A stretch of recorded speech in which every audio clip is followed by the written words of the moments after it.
Hello students, मेरा नाम विशी छतवानी है। मैं एक चार्टर्ड अकाउंटेंट रहा हूं और अभी असिस्टेंट प्रोफेसर हूं गवर्नमेंट कॉलेज में। आज से हम फाइनेंशियल अकाउंटिंग सीरीज स्टार्ट करेंगे, यानी हम वो सारे टॉपिक कवर करेंगे जो फाइनेंशियल अकाउंटिंग में आते हैं। उसमें हमारा पहला टॉपिक जो हम करेंगे वो है अकाउंटिंग इंट्रोडक्शन। तो आप अकाउंट से रिलेटेड किसी भी एग्ज़ाम की तैयारी कर रहे हो, चाहे कि कोई पीजीटी एग्ज़ाम हो, चाहे आरपीएससी फर्स्ट ग्रेड हो, चाहे कोई अकाउंटेंट का एग्ज़ाम हो, ये टॉपिक तो आता ही आता है। तो हम इस तरह से अब स्टार्ट कर रहे हैं।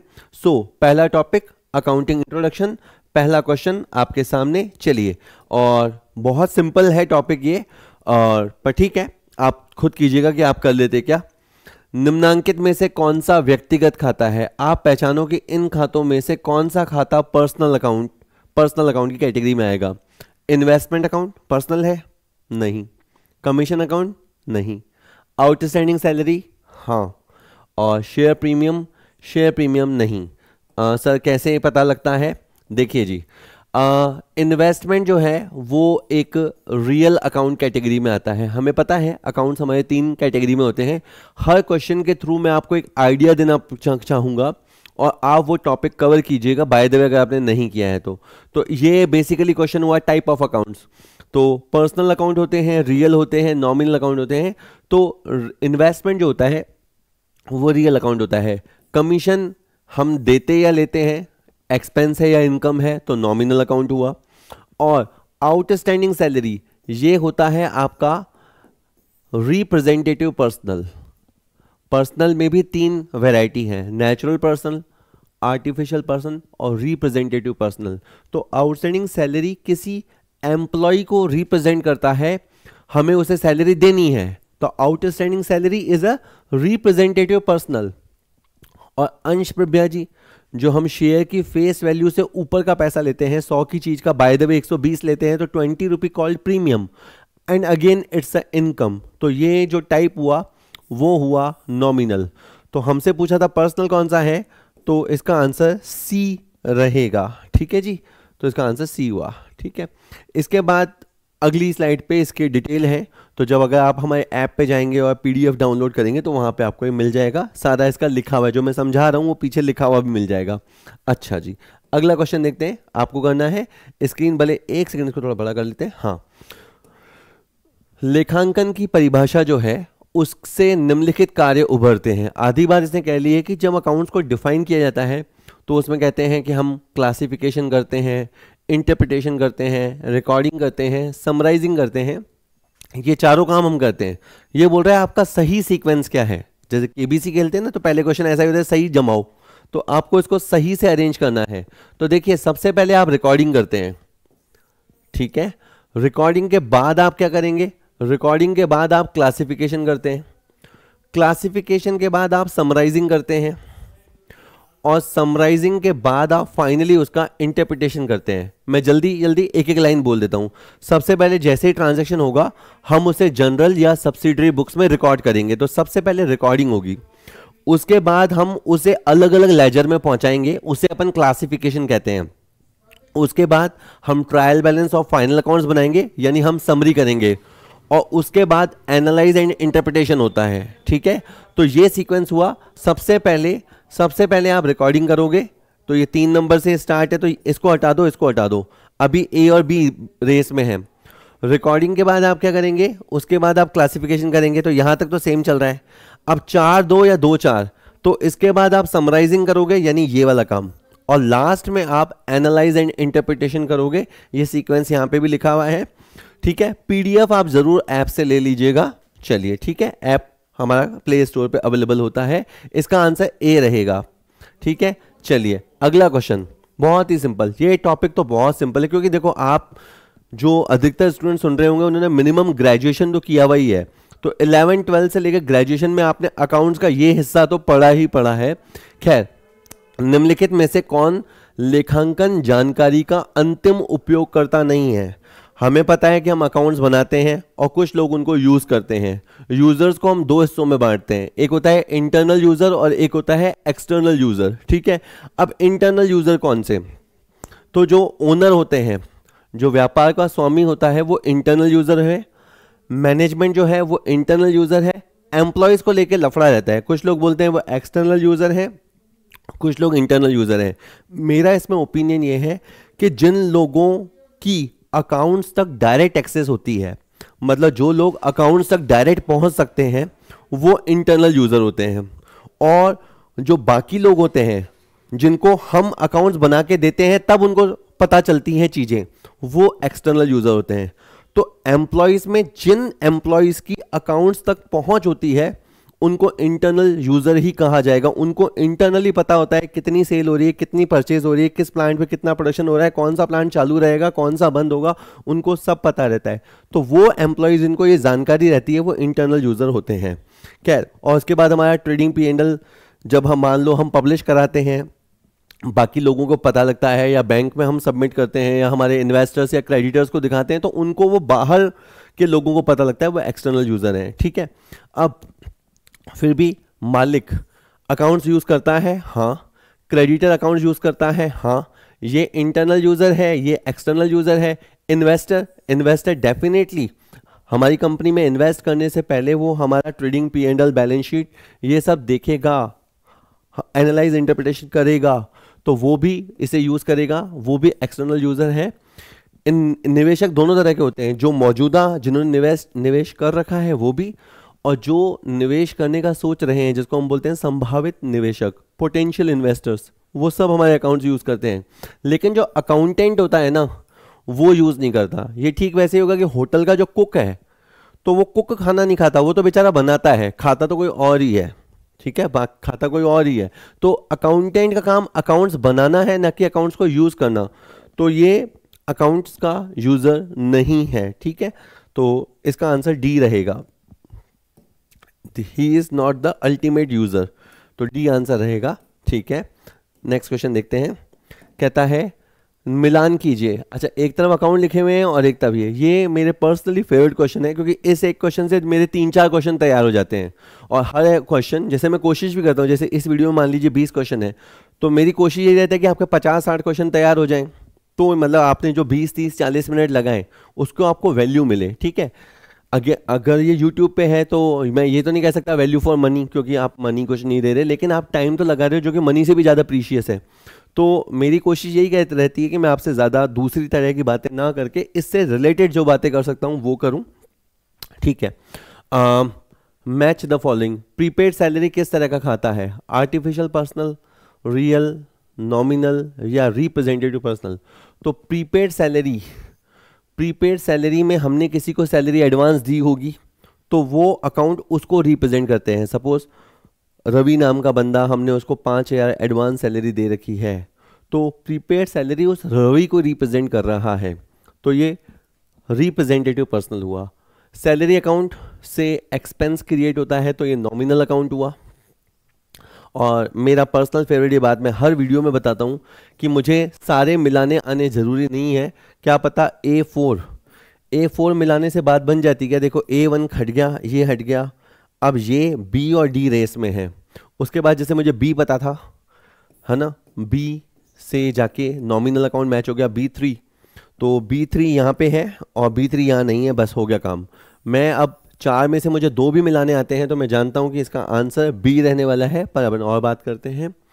पेटेंट राइट एक असेट है, ऑल्दो इंटेंजिबल है। किसी ने कोई आविष्कार किया, हमने उसके पेटेंट राइट खरीद लिए। सपोज करो हम एक कार कंपनी है, किसी ने कोई इंजन डिज़ाइन किया, उसके पेटेंट राइट हमने ले लिए। अब उस आविष्कार का यूज़ हम करेंगे। हमने उसको मान लो 50 लाख रुपए दिया या 2 CR दिए, 2 करोड़ दिए, तो हमने पेटेंट राइट खरीदे हैं। वो एक रियल असेट है, ऑल्दो दिखती है या नहीं दिखती है वो दूसरी बात है। तो patent right is a real account, तो ये आपका C जाके 2 के साथ कनेक्ट हो गया। ये हमारे ऑप्शन में सही चल रहे हैं। और इसके अलावा बैंक अकाउंट एक पर्सन है, बैंक एक आर्टिफिशियल पर्सन है, क्योंकि कानून उसको जन्म देता है, तो bank is a artificial person. तो आपका डी जाके 1 के साथ कनेक्ट हो गया। कुल मिला के इसका आंसर बी हो गया। बहुत ही सिंपल क्वेश्चन खत्म हुआ। ठीक है, चलिए नेक्स्ट बात करते हैं। निम्नलिखित में से पहचानिए, निम्नलिखित में से कौन लेखांकन की गुणात्मक विशेषता नहीं है? अब आप याद कर लो, अकाउंट्स में 4 कैरेक्टरिस्टिक्स होने ही चाहिए, 4 गुणात्मक विशेषताएं होनी चाहिए। उनमें से अब आप देखो, क्या कंप्लीटनेस वो है? नहीं। रिलायबिलिटी है। अकाउंट्स ऐसे होने चाहिए जो रिलायबल हों, जिस पे हम भरोसा कर सकें, क्योंकि हम डिसीजन लेने वाले हैं, तो अकाउंट्स भरोसेमंद होना चाहिए। होता है ना कई बार कोई हमें आके कोई बात बताता है तो हम वो देखते हैं कि वो आदमी पे हम कितना भरोसा कर सकते हैं। तो अकाउंट्स रिलायबल होना चाहिए, ये उसकी क्वालिटेटिव फीचर है। अंडरस्टैंडेबिलिटी, ये तो बेसिक बात है कि अकाउंट्स ऐसे बनाने चाहिए कि हमें समझ में आए कि क्या लिखा हुआ है। अकाउंट्स अंडरस्टैंडेबल होने चाहिए। रेलेवेंट, बिल्कुल अकाउंट्स रेलेवेंट होनी चाहिए। हमें जो इन्फॉर्मेशन चाहिए वो हमें अकाउंट्स के थ्रू मिलनी चाहिए। हमारे डाटा कितने हैं, हमारी सेल कितनी है, COGS कितना है, हमारी फाइनेंशियल पोजीशन क्या है, ये जो भी हमें इन्फॉर्मेशन चाहिए वो उससे मिलनी चाहिए। यानी रेलेवेंट इन्फॉर्मेशन होना चाहिए, ना कि बुलशिट कोई बकवास हमें कोई आके बता दे। इसके अलावा होता है कंपेरेबिलिटी।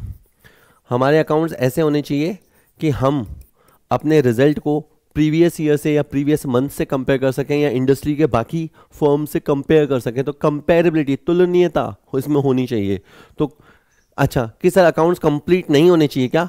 अकाउंट्स कंप्लीट होंगे तो वो रिलायबल होंगे, है ना। अकाउंट्स कंप्लीट होंगे तो वो रिलायबल होंगे। तो ये कंप्लीटनेस क्या है? रिलायबिलिटी का ही सब पार्ट है, बट ये कोई एक्स्ट्रा फीचर नहीं है, तो इसलिए ये हट जाएगा।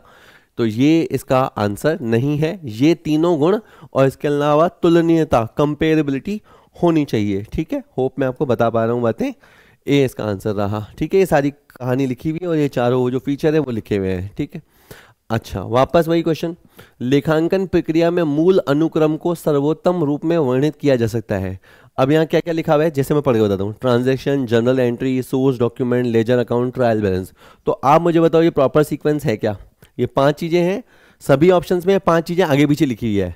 तो देखो मैं जानता हूँ सबसे पहले कोई ट्रांजैक्शन होता है अकाउंट्स में, जो लेन देन होता है, खरीदा बेचा, किराया दिया मिला, उसको हम बोलते हैं ट्रांजैक्शन। सबसे पहले ट्रांजैक्शन होता है, उस ट्रांजैक्शन को प्रूव करने का एक सोर्स डॉक्यूमेंट होता है। जैसे हमने मान लो बैंक में पैसे जमा कराए, ये एक ट्रांजैक्शन है। तो एक डिपॉजिट स्लिप होगी, वो इसका सोर्स डॉक्यूमेंट हुआ। उसके बाद हम जर्नलाइज करेंगे, उसे हम जर्नल में नोट करेंगे। उसके बाद हम लेजर में पोस्टिंग करेंगे, जिसे बोलते हैं खाता बही में खतौनी करेंगे। और उसके बाद अपनी लेजर की मैथमेटिकल एक्यूरेसी को चेक करने के लिए ट्रायल बैलेंस बनाएंगे। तो सही सीक्वेंस यही है। तो सबसे पहले ट्रांजैक्शन होना चाहिए, तो ये हट गया। ट्रांजैक्शन के बाद एक सोर्स डॉक्यूमेंट होना चाहिए, ये दोनों रेस में हैं अभी भी। उसके बाद जर्नलाइजिंग होगा, यहाँ तक भी सही चल रहा है। उसके बाद ऑब्वियसली बात है पहले लेजर बनेगा और फिर ट्रायल बैलेंस बनेगा। ऑल्दो क्या बोलते हैं, अपना ट्रायल बैलेंस बनाना ज़रूरी नहीं होता, पर इन प्रैक्टिस बनाया जाता है। तो सीक्वेंस है तो प्रॉपर सीक्वेंस यही है ना। इसमें से जो जर्नल एंट्री होती है इसको हम रिकॉर्डिंग फेज बोलते हैं, जो लेजर होता है उसको हम क्लासिफिकेशन फेज बोलते हैं, और जो ट्रायल बैलेंस होता है उसको हम समरी पार्ट बोलते हैं। इसके बाद फिर फाइनल अकाउंट आता है, फाइनल अकाउंट भी समरी पार्ट में ही आता है। ठीक है, चलो तो ये इसका आंसर रहा सी। चलिए नेक्स्ट क्वेश्चन देखते हैं।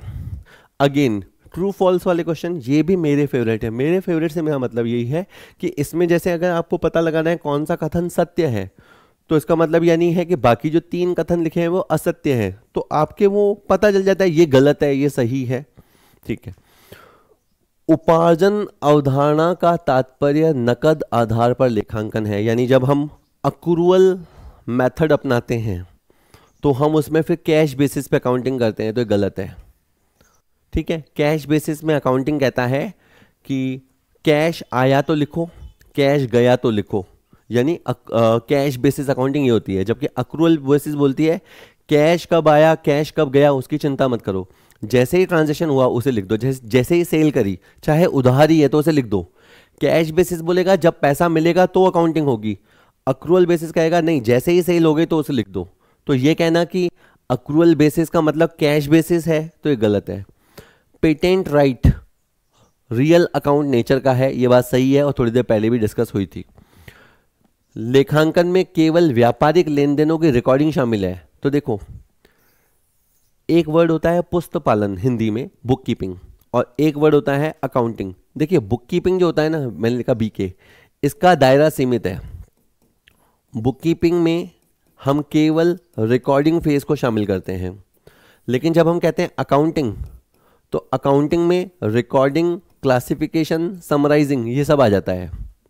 यानी अकाउंटिंग का दायरा बड़ा है। तो इनका ये कहना कि अकाउंटिंग में तो केवल रिकॉर्डिंग शामिल है, तो इन्होंने जो कहा उसमें इन्होंने अकाउंटिंग का स्कोप नैरो कर दिया, जबकि अकाउंटिंग में मैं जानता हूँ रिकॉर्डिंग भी है, क्लासिफिकेशन भी है, समराइजेशन भी है, एनालाइज एंड इंटरप्रिटेशन भी है। तो ये जो तुमने लिखा है वो गलत लिखा है। हालांकि मैं चाहूँ तो क्वेश्चन की बात खत्म कर सकता हूँ, क्योंकि मेरे को मेरा राइट वाला मिल गया है, पर फिर बाकी पे भी बात कर लेते हैं। अच्छा, अल्पकालीन लेनदार लेखांकन सूचनाओं के उपयोगकर्ता नहीं है, ये बात गलत है।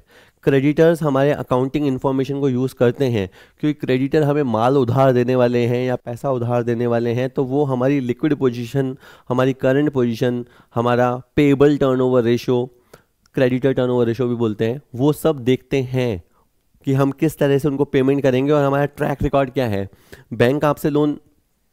बैंक जब आपको लोन देता है तो वो आपका सिबिल स्कोर देखता है, वो सिबिल स्कोर देखना एक तरह से आपकी पूरी हिस्ट्री देख लेता है। तो क्रेडिटर्स भी आपकी अकाउंटिंग इन्फॉर्मेशन को यूज़ करते हैं। तो ये सब गलत है, मुझे मेरा बी सही मिल गया है। पेटेंट राइट जो है वो आपका रियल अकाउंट नेचर का अकाउंट है, इसका आंसर बी रहेगा। ठीक है जी, चलो ओके, नेक्स्ट बात कर लेते हैं। तलपट में कौन सी मद डीआर शेष दिखाती है? ऑब्वियस ही बात है, ये ट्रायल बैलेंस का भी क्वेश्चन हो सकता था, पर हम कुछ बेसिक बात करते हैं। जो परचेज रिटर्न है, परचेज रिटर्न में क्या होता है, गुड्स जाता है, और जो जाता है हम उसे सीआर करते हैं, तो ये सीआर होता है। Outstanding salary is a liability, और लायबिलिटी का सीआर नेचर होता है। सेल्स से हमारी इनकम होती है, तो इसका भी नेचर क्या होता है, सीआर होता है। और प्रीपेड एक्सपेंसेस ये हमारे लिए असेट होते हैं, और असेट हमारे डीआर होते हैं, है ना। 5 रूल आपको बेसिकली याद होने चाहिए। जितने भी एसेट्स होते हैं बाय डिफ़ॉल्ट वो डीआर होते हैं। ऐसा नहीं है कि हम अपनी अकाउंटिंग में असेट्स को सीआर नहीं करते, पर बेसिक रूल ये है कि असेट्स का डीआर नेचर होता है, और फिर हम आगे बोलते हैं कि असेट्स अगर कम होती है तो उसे सीआर करो। तो मैं बेसिक रूल की बात बता रहा हूँ। बेसिकली असेट डीआर होते हैं। अच्छा, बेसिकली लायबिलिटी सीआर होते हैं। अब इसको बहुत जोर देके याद करने की ज़रूरत नहीं है। अगर आपने ये याद रख रखा है, सबसे इंपॉर्टेंट चीज़ होती है असेट। आपको भी दुनिया में असेट बनना चाहिए, न कि अपने घर वालों के लिए लायबिलिटी बनना चाहिए। ठीक है, तो असेट्स आपने याद कर लिया, डीआर याद कर दिया, लायबिलिटी ऑटोमेटिक याद हो गया, क्योंकि लायबिलिटी का नेचर उसके विपरीत होगा। अच्छा, इसी तरह से एक्सपेंसेस डीआर होते हैं। अगर आपको एक्सपेंसेस डीआर होते हैं ये समझ में आ गया, तो फिर आपको ये तो वैसे ही याद हो जाएगा कि इनकम होती है वो सीआर होती है। और इसके अलावा एक वर्ड होता है कैपिटल सीआर होती है। ठीक है, क्योंकि capital is the internal liability for the business. हालांकि इसको भी अलग से बोलने की जरूरत नहीं है, क्योंकि लायबिलिटी सीआर होती है, पर जब हम लायबिलिटी बोलते हैं तो हमारा मतलब होता है बाहर की लायबिलिटी, और कैपिटल का मतलब होता है इंटरनल लायबिलिटी, यानी जो ओनर पैसा लगाता है हम उसको बोलते हैं कैपिटल। ठीक है, तो आपको ये समझ में आ गया, बहुत आसान सा क्वेश्चन था ये। आपको स्क्रीन पॉज करके, ये 24 आइटम है, एक बार बोल देना चाहिए कि बिल पेबल क्या होता है, कि सीआर, इंश्योरेंस क्या होता है, कि डीआर, खुद से। ठीक है, मैं तो बोल दूंगा पर वीडियो लंबी हो जाएगी। चलिए ठीक है, नेक्स्ट क्वेश्चन। निम्नलिखित में से किसे लेखांकन की प्रधान पुस्तक के रूप में जाना जाता है? ये बहुत ही इंपॉर्टेंट, बहुत आसान बेसिक क्वेश्चन है, पर कई लोग इसमें भी कंफ्यूज हो जाते हैं कि अकाउंट्स की सबसे मेन बुक कौन सी होती है। होता क्या है कि जब हम 11th में आते हैं तो सबसे पहले हमें जर्नल पढ़ाया जाता है, बहुत दिन तक, लगभग 20-25 दिन जर्नल चलाया जाता है। तो हमको लगता है सबसे इंपॉर्टेंट जर्नल है, क्योंकि वहीं से तो शुरुआत होती है। लेकिन रियलिटी में जो सबसे मेन है बुक वो लेजर है। क्योंकि अगर किसी ने मान लो जर्नल बनाई है जिसमें जर्नल एंट्री होती है, उससे मैं आपको बताऊं कि यार बताओ राहुल का बैलेंस कितना चल रहा है, राहुल से कितने लेने हैं या देने हैं, तो जर्नल से आप नहीं बता सकते। उस जर्नल एंट्रियों से जो आपने राहुल का अकाउंट क्रिएट किया होगा ना, वहाँ से आप बता सकते हो कि राहुल से कितना लेना है या कितना देना है। अगर मैं आपको कहूँ कि बताओ इस साल हमारी सेल कितनी है, तो आप जनरल में नहीं बना सकते, क्योंकि जनरल के तो हर पन्ने पे सेल लिखी हुई होगी, 365 दिन में कितनी सेल है, तो उसका रिकॉर्ड कहाँ है। तो सेल्स का रिकॉर्ड अगर आपने लेजर में सेल अकाउंट बनाया होगा तो वहाँ मिलेगा। तो लेजर जो होती है वो सबसे मेन प्रिंसिपल बुक होती है, लेजर। ठीक है, इसका आंसर ए होगा। खाता बही प्रधान पुस्तक या मुख्य पुस्तक कहलाती है। आसान बट मस्ट नो क्वेश्चन है एक अकाउंटेंट को। आप अकाउंटेंट हैं या टीचर हैं तो आपको पता होनी चाहिए बात। नेक्स्ट क्वेश्चन, वित्तीय लेखा प्रणाली की जड़ क्या थी? भाई हम फाइनेंशियल अकाउंटिंग पढ़ते हैं, इनफैक्ट आज अपन ने फाइनेंशियल अकाउंटिंग ही शुरू किया है। उसकी जड़ में क्या था? उसकी जड़ में सोशल अकाउंटिंग थी, स्टीवार्डशिप अकाउंटिंग थी, मैनेजमेंट अकाउंटिंग थी, या रिस्पॉन्सिबिलिटी अकाउंटिंग थी? तो मैं आपको बताऊं, ये सारे के सारे नए नए ब्रांचेस हैं। ये तो मतलब फाइनेंशियल अकाउंटिंग आने के बाद के ब्रांचेस है। जैसे अगर मैं सीक्वेंस लिखूं, फाइनेंशियल अकाउंटिंग आया, फिर कॉस्ट अकाउंटिंग आया, फिर मैनेजमेंट अकाउंटिंग आया, आजकल सोशल अकाउंटिंग आ रहा है, ग्रीन अकाउंटिंग आ रहा है, फॉरेंसिक अकाउंटिंग आ रहा है ना? ठीक है। तो या इन्फ्लेशन अकाउंटिंग आ रहा है। तो ये सारे तो नए फिनोमिना हैं, ये सब तो नई चीज़ें हैं। तो फाइनेंशियल अकाउंटिंग से भी पहले क्या था? तो वो था स्टीवार्ड शिप अकाउंटिंग। कि सर ये क्या होती है? हिंदी में इसका नाम है परिचारक लेखांकन, या कहो रक्षात्मक लेखांकन। उसमें बेसिकली ओनर जो होता था वो कोई असेट अपने जो मुलाजिम होते थे, काम करने वाले होते थे, उनको देता था, और फिर बाद में उसका हिसाब लेता था कि बताओ भाई, मैंने तेरे को जो चीज़ दी थी तूने उसका क्या किया? भाई मैंने तेरे को मान लो 10 लाख रुपए दिए थे, 5 लाख रुपए दिए, तूने उसका किया क्या? वो बढ़ गया है, कम हो गया, बता क्या है? उसकी तूने कितने अच्छे से सुरक्षा करी, कितने अच्छे से तूने उसको यूटिलाइज किया? तो वो जो परिचारक परिचारक जो आपकी देखभाल करता है, रक्षा करता है, सार संभाल करता है, तो वो परिचारक लेखांकन था। उसके बाद वो उस जमाने में वो आपको सुना देता होगा, दिखा देता होगा, तो बाद में फिर उसको लिखा जाने लग गया। तो फिर वहां से आपका फाइनेंशियल अकाउंटिंग आया। तो फाइनेंशियल अकाउंटिंग की जो जड़ है, उस जड़ में ये अकाउंटिंग काम कर रही है। तो इसका आंसर बी रहेगा।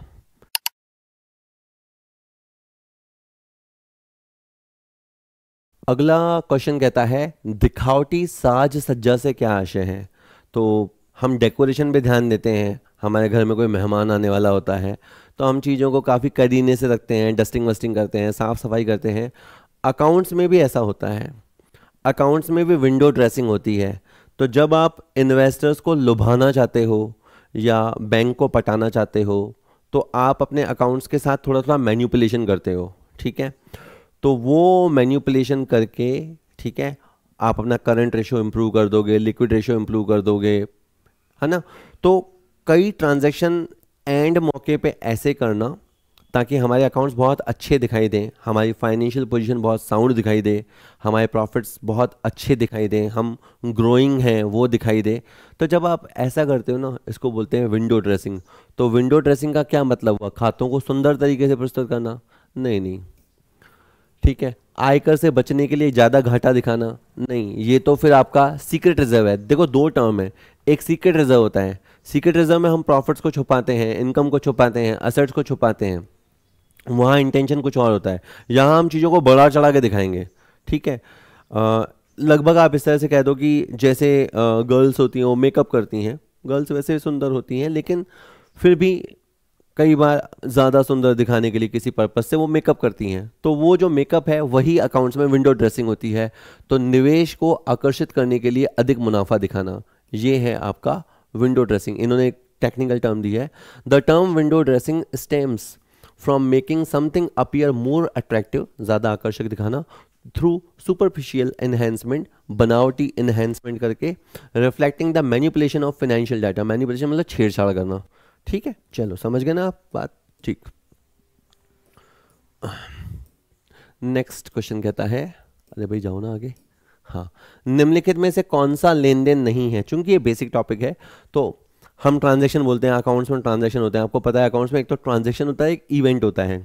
हमारे जितने भी ट्रांजैक्शन होता है उसका जो नतीजा होता है वो इवेंट होता है। जैसे पूरे साल हम सेल परचेज खर्चे करते हैं, इनकम होती है, उसके बाद ग्रॉस प्रॉफिट क्या है? वो एक नतीजा है, एक इवेंट है, और बाकी जो दिन पूरे साल चलते हैं वो ट्रांजैक्शंस हैं। तो जैसे माल हमने नकद खरीदा, सामान यानी माल हमने खरीदा, तो ये क्या है? डेफिनेटली एक ट्रांजैक्शन है। ट्रांजैक्शन की डेफिनेशन ये होता है कि वो सौदा जिससे आपकी फाइनेंशियल पोजीशन में चेंज आवे, आपका कैश चला गया, आपका स्टॉक आ गया, फाइनेंशियल पोजीशन चेंज हो गई, तो इस तरह ट्रांजैक्शन। आपने मई के महीने के लिए सैलरी का भुगतान किया, इसमें राशि नहीं लिखी हुई है, तो भी एक ट्रांजैक्शन है, क्योंकि आप सैलरी दोगे तो आपका एक्सपेंस होगा, कैश घटेगा। आपने 10 लाख में भूमि खरीदी, ये भी ट्रांजैक्शन है, आपका कैश कम हो जाएगा, लैंड बढ़ जाएगा। और आपने एक कर्मचारी को नौकरी से बर्खास्त कर दिया, हटा दिया, ये एक इम्पॉर्टेंट इवेंट है, ये एक महत्वपूर्ण घटना है। पर इसे चूंकि मुद्रा में व्यक्त नहीं कर सकते ना, भाई हमने एम्प्लॉय को हटा दिया, बदमाश होगा इसलिए हटा दिया होगा, या किसी और वजह से हटा दिया होगा, उसका हमारे ऊपर प्रभाव भी हो सकता है, लेकिन हम उसे मुद्रा में व्यक्त नहीं कर सकते। तो जब तक किसी चीज़ को हम मनी फॉर्म में मेजर नहीं कर सकते तो हम उसे रिकॉर्ड भी नहीं कर सकते। तो ये एक घटना हो सकती है लेकिन ये ट्रांजैक्शन नहीं है। ठीक है, तो बस हमें यही आइडेंटिफाई करना था। तो इसी तरह जब हमें माल के लिए आदेश मिलता है, सिंपल आदेश मिलता है, एडवांस मिलता तो अलग बात होती, सिंपली माल के लिए आदेश मिलता है तो वो ट्रांजैक्शन नहीं है, और ट्रांजैक्शन नहीं है तो फिर हम उसे रिकॉर्ड भी नहीं करेंगे। इसी तरह हमने किसी को नौकरी पे रखा, अभी रखा ही है, तो ये भी ट्रांजैक्शन नहीं है। हमने एक अच्छी जगह पे दुकान ली, तो दुकान लेना वो तो ट्रांजैक्शन है, पर वो अच्छी जगह पे है उसका कुछ नहीं है। हमारा कर्मचारी ईमानदार है उसका कुछ नहीं है। ऐसे ही बहुत सारी बातें हैं जिनको अकाउंट्स रिकॉर्ड नहीं कर पाता। ठीक है, नेक्स्ट। अच्छा, एक जो गलती देखो आप लोग करते हैं, मैं बता देता हूँ कि सर इतना कर लें तो बहुत है क्या, जैसे मतलब ये तो आज थोड़ा सा ही वीडियो है आधे घंटे का, पर बच्चे के दिमाग में होता है और यार अपन ने इतना देख लिया तो बहुत बहुत है। नहीं, हमेशा याद रखो ज्ञान अनंतम। मैं केवल थोड़ा सा आपको बता रहा हूँ, लेकिन बहुत तो और भी है और आपको पढ़ना ही पड़ेगा। आप वो बुक से पढ़ो, किसी का कोर्स लेके पढ़ो, हमारा कोर्स लेके पढ़ो, हमारी प्रैक्टिस क्वेश्चन बैंक से करो, लेकिन और पढ़ना पड़ेगा। ये काफ़ी नहीं होता है, ये जस्ट इंट्रो होता है, ट्रेलर होता है, ये पूरी पिक्चर नहीं होती। और फिर भी पिक्चर तो 3 घंटे की होती है, हमारा तो ज्ञान अनंतम है, ख़त्म ही नहीं होता। पर फिर भी स्मार्ट तरीके से अगर टॉपिक्स कवर किए जाएं तो पढ़ाई हो सकती है, पर केवल इतनी भर काफ़ी नहीं है। चलिए नेक्स्ट है, निम्नलिखित में से कौन सा खाता हमेशा डीआर शेष दिखाता है? कैपिटल। तो कैपिटल तो जनरली सीआर दिखाता है। कभी कभी किसी की कैपिटल नेगेटिव हो जाती है, अगर वो बहुत ज़्यादा ड्राइंग कर लेता है या उसको लॉसेस ज़्यादा लग जाते हैं तो उसकी कैपिटल का नेगेटिव बैलेंस हो सकता है, लेकिन हमेशा डीआर तो नहीं होता। अच्छा, सेल तो आपका सीआर नेचर होता है, सेल्स आपकी इनकम होती है, इनकम का सीआर नेचर होता है। अच्छा, परचेज डन में गुड्स जाता है, इसका भी सीआर नेचर होता है। मशीन खाता, ये इसका डीआर नेचर होता है। कि सर ऐसा क्यों? ऐसा इसलिए क्योंकि मशीन हमारे लिए असेट होती है। देखिए कुछ चीज़ें, कुछ रूल्स हैं जो फिक्स हैं। जैसे क्रिकेट में कुछ फिक्स होता है कि बॉल टप्पा खा के बाहर गई तो चौका होगा, डायरेक्ट गई तो छक्का होगा, बॉल विकेट पे लगी, बॉलर के हाथ से छूटने के बाद विकेट पे लगी तो बोल्ड होगा, आउट होगा। जैसे हर गेम के रूल्स होते हैं, वैसे ही अकाउंट्स में भी कुछ रूल्स हैं। उसमें एक रूल है कि असेट डीआर होता है, मशीन भी असेट है, जो हमें कमा के देगा वो असेट है, तो मशीन डीआर होता है। तो कौन सा खाता हमेशा डीआर होगा? अच्छा, कुछ बच्चा बोलते हैं सर डेप्रिसिएशन लगता है, सर आपको पता है डेप्रिसिएशन लगता है तो ये एंट्री होती है डेप्रिसिएशन टू मशीन। चलो मैं मान लेता हूँ कि 10,000 का डेप्रिसिएशन लगा, लेकिन इससे पहले तो आपके यहाँ मशीन होगी ना, मशीन होगी तभी तो डेप्रिसिएशन लगाओगे। और अगर मान लो आपने मशीन 1,00,000 रुपये की खरीदी है और 10,000 डेप्रिसिएशन लगा भी दिया है, तो भी जब आप मशीन अकाउंट बनाओगे और मशीन अकाउंट में पोस्टिंग करोगे तो मशीन में यहाँ पे आ गया टू कैश 1,00,000 रुपया, और यहाँ पे आ गया बाय डेप्रिसिएशन 10,000 रुपया, तो भी आपका 90,000 रुपये बचा। फिर बच्चा यहाँ बोलता देखो ना सर, देखो देखो सीआर में आ गया, आपका ये सीआर है ना। अरे ये खाते की सीआर पोजीशन है, लेकिन सीआर में अमाउंट लिखना क्यों पड़ा? क्योंकि डीआर का अमाउंट ज़्यादा था। अगर डीआर का अमाउंट ज़्यादा था तो ये डीआर शेष कहलाएगा, ये जो 90,000 है ये डीआर शेष कहलाएगा। तो असेट्स हमेशा डीआर बैलेंस दिखाते हैं, तो इसका आंसर डी रहेगा। ठीक है, चलो नेक्स्ट क्वेश्चन। अब ये आपको फिल इन द ब्लैंक्स पढ़ने हैं। फिल इन द ब्लैंक्स भरने का मेरा तरीका तो ये है कि मैं एक एक वर्ड लगा के देखता हूँ, फिर मेरे को वो लाइन सही साउंड होती है तो सही है, वरना गलत है। जैसे अंकेषण का कार्य जहाँ समाप्त होता है वहाँ से लेखा कर्म का कार्य शुरू होता है, तो ये लाइन गलत है, अभी बता दूंगा। पुस्त पालन का कार्य जहाँ से समाप्त होता है वहाँ से लेखा कर्म का कार्य प्रारंभ होता है, सही है। और जहाँ लेखा कर्म का कार्य समाप्त होता है वहाँ से अंकेषण कार्य प्रारंभ होता है, तो ये बी बिल्कुल सही है।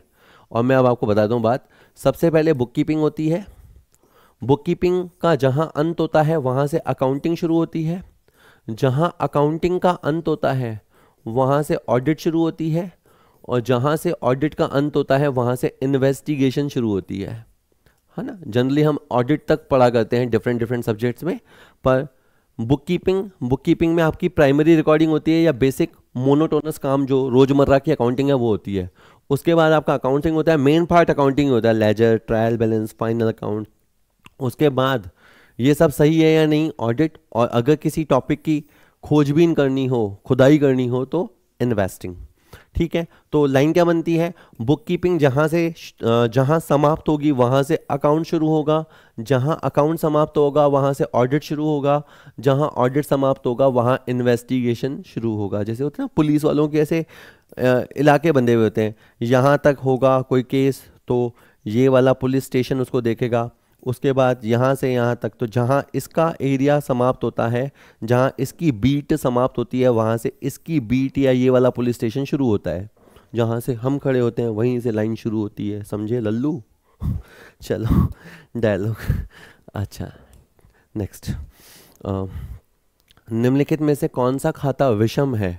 अब बस बताओ आपने को कौन सा खाता ऑड है। चलो मैं पढ़ता हूँ।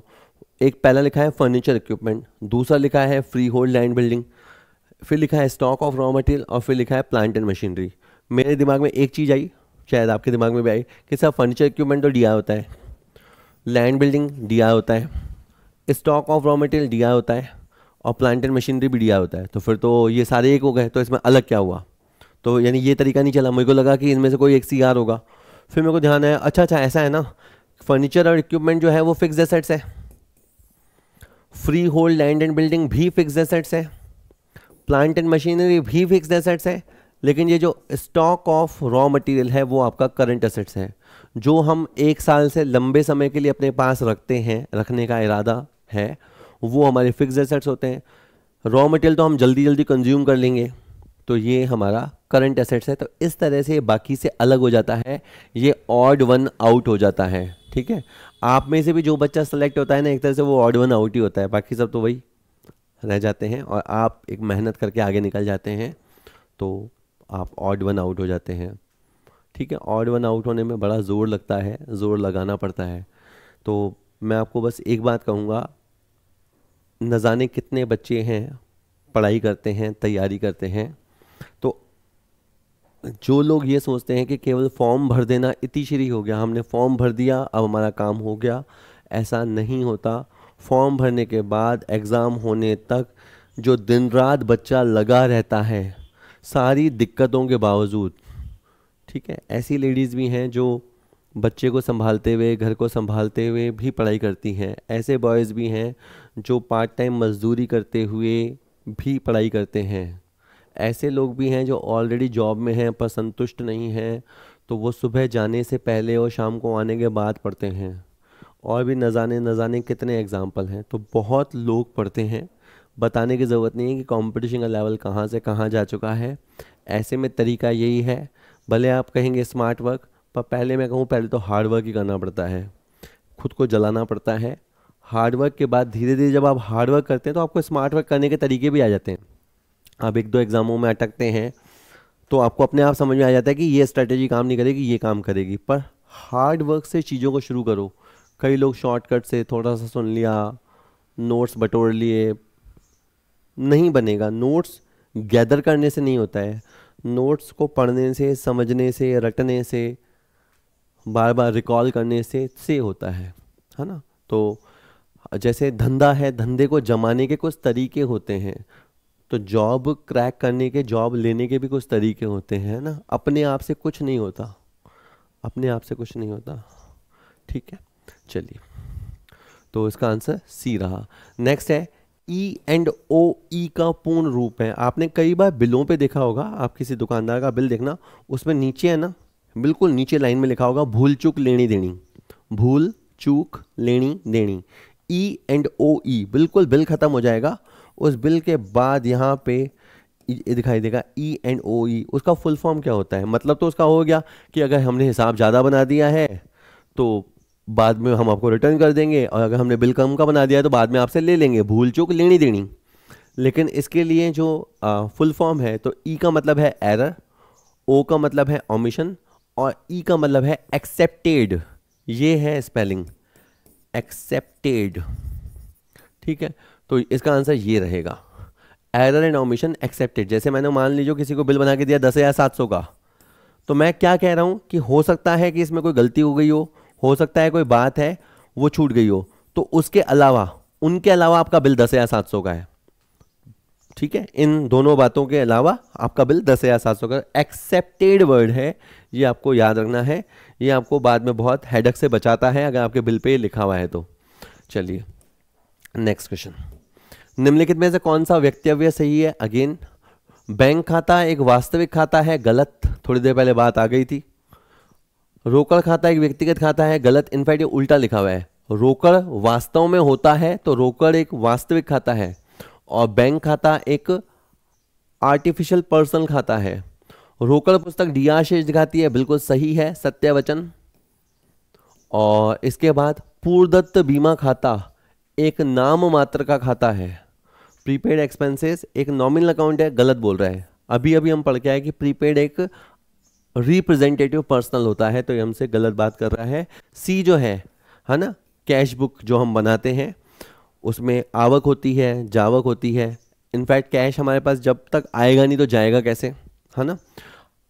एक ऐसी बात बोलता हूँ, हम जैसे अगर मान लीजिए मेरे पास 50,000 रुपये आया है, तो ऐसा नहीं है कि मैं 80,000 रुपये खर्च नहीं कर सकता।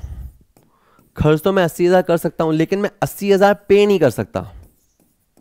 तो आम भाषा में जो अपन तो कॉमर्स के हैं तो अपन तो समझते हैं, बाकी सब लोग खर्चे और पेमेंट को एक ही बात मानते हैं। खर्चा मतलब आप किसी दुकान पे गए और उससे 80,000 का बिल बनवा के ले आए, वो खर्चा है। पर आप उसको 80,000 दे नहीं सकते क्योंकि जेब में है ही 50,000, मैक्स टू मैक्स आप उसको 50,000 दे सकते हो। तो ये जो आया है इसको बोलते हैं रिसिप्ट। तो रिसिप्ट जो होती है वो हमेशा पेमेंट से ज़्यादा होती है, या ज़्यादा से ज़्यादा बराबर हो सकती है, कभी भी पेमेंट ज़्यादा नहीं कर सकते आप। तो इसलिए कैश बुक हमेशा आपका डीआर बैलेंस बताती है या ज़ीरो बैलेंस बताती है, तो सी सही बात है, बाकी सब गलत लिखे हुए हैं।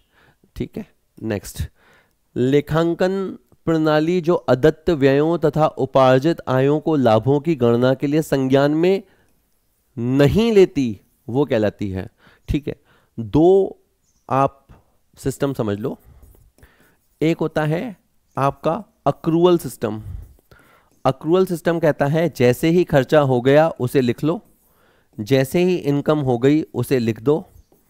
इसमें आगे बोलता हूँ, खर्चा आउटस्टैंडिंग है तो भी लिख दो, और इनकम अगर अभी प्राप्त नहीं हुई है, अक्रूड है, तो भी लिख लो। यानी जो हो गया उस सबको लिख दो। तो यानी ये क्या करती है, ये वाला सिस्टम जो है अक्रूअल सिस्टम, वो आउटस्टैंडिंग अक्रूड को संज्ञान में रखता है, मतलब इनका ध्यान रखता है। लेकिन जो कैश बेसिस है, कैश बेसिस कहता है आया तो लिखो, आया तो लिखो, गया तो लिखो, वरना मत लिखो। जैसे मान लो एक नौकर है, उसको काम करते हुए 3 महीने हो गए, पर हमने उसको सैलरी नहीं दी तो मत लिखो। हमने कोई काम कर लिया, इनकम कमा ली, पैसा नहीं मिला तो उसे मत लिखो। तो ये सिस्टम कहता है कि आउटस्टैंडिंग को ध्यान रखने की जरूरत नहीं है, अक्रूड को ध्यान रखने की जरूरत नहीं है। इसका मतलब इसने जो बोला है, तो कैश सिस्टम एक ऐसा सिस्टम है, कैश सिस्टम एक ऐसा सिस्टम है जो आउटस्टैंडिंग और कहें अक्रूड जैसी आइटमों को ध्यान नहीं रखता।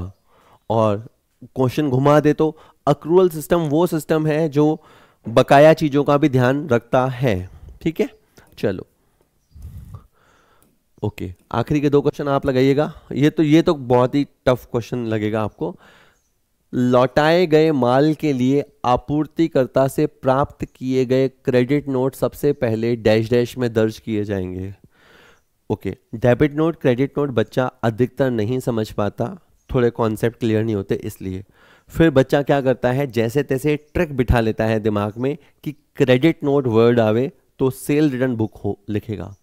लेकिन इस क्वेश्चन में मैंने लैंग्वेज घुमा दी है।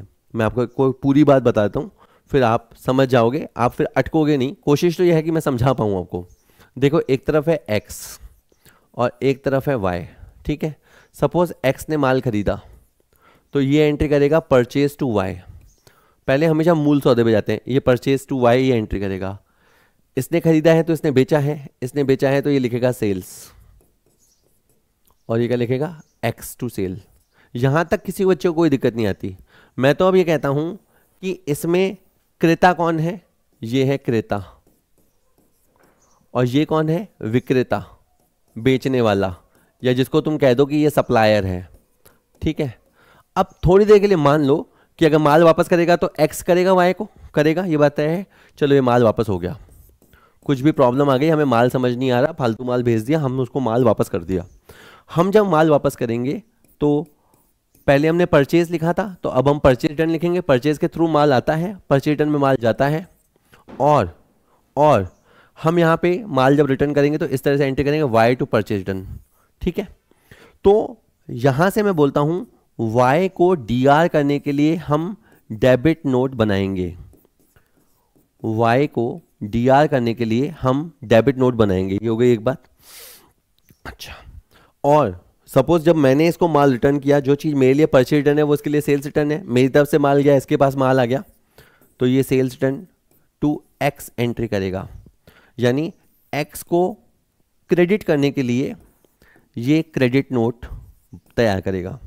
जनरली दोनों में से एक तैयार करता है। अगर ये माल को वापस पाने के बाद अगर ये तैयार करेगा तो ये क्रेडिट नोट तैयार करेगा, और ये जब यहाँ से माल वापस भेजेगा तो ये डेबिट नोट तैयार करेगा, है ना। ठीक है, अब इसमें क्या लिखा है, लौटाए गए माल। इसमें माल लौटाया गया है, अभी पता नहीं चल रहा किसने किसको लौटाया है। लौटाए गए माल के लिए आपूर्तिकर्ता ये है, इससे हमने क्रेडिट नोट प्राप्त किया। यानी हमने डेफिनेटली कहानी क्या हुई होगी, हमने इसको माल वापस किया, इसलिए वहाँ से उसने माल को प्राप्त करने के बाद हमें क्रेडिट करने के लिए क्रेडिट नोट इशू किया। उसने क्रेडिट नोट इशू किया तो उसके लिए तो सेल्स रिटर्न है, हमारे लिए ये क्या है, ये परचेज रिटर्न है। मैं फिर आखिरी बार बोलता हूँ, शायद मैं ज़्यादा बोल रहा हूँ, पर हमने जो माल लौटाया, जैसे ही उसके पास माल पहुँचा उसने हमें क्रेडिट नोट इशू किया, उसने अपनी बुक्स में सेल्स रिटर्न की तरह लिखा, तो हम अपनी बुक्स में उसे परचेज रिटर्न की तरह लिखेंगे। तो इसका आंसर होगा purchase return book. Purchase return का दूसरा नाम होता है रिटर्न आउटवर्ड, जावक वापसी जनरल। ठीक है, मैं कोशिश की, आप एक बार इसको अच्छे से सुन के एक बार फिर सुन लीजिएगा, और कभी भी डेबिट नोट क्रेडिट नोट के क्वेश्चन आए तो इस तरह से लगा के करना, आपके अधिकतर आंसर बैठेंगे, है ना, और फिर एग्जाम में तो पूरा ही बैठ जाएगा अगर आपकी प्रैक्टिस सही में अच्छे से करी है तो।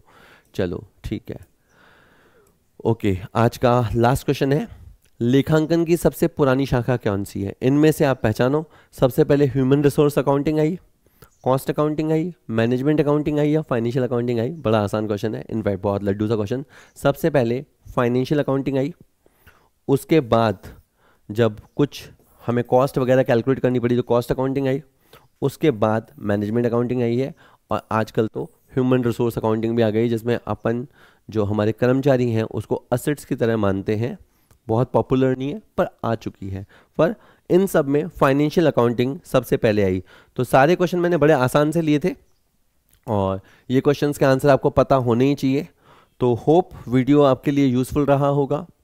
अगर अच्छा लगा हो वीडियो तो फिर आप लाइक कर सकते हैं, हमारे चैनल को सब्सक्राइब कर लीजिए। बहुत सारा कंटेंट हमारा ऐप पे अवेलेबल है, उस पे जाने के लिए आप प्ले स्टोर से आप हमारा ऐप डाउनलोड कर लिया करो। ठीक है, ऐप डाउनलोड करना भी फ्री होता है, यूट्यूब पे सब्सक्राइब करना भी फ्री होता है। बाकी उसके बाद अपना टाइम लगाना पड़ता है, वो फ्री नहीं होता है। तो अपना टाइम सही जगह लगाओ।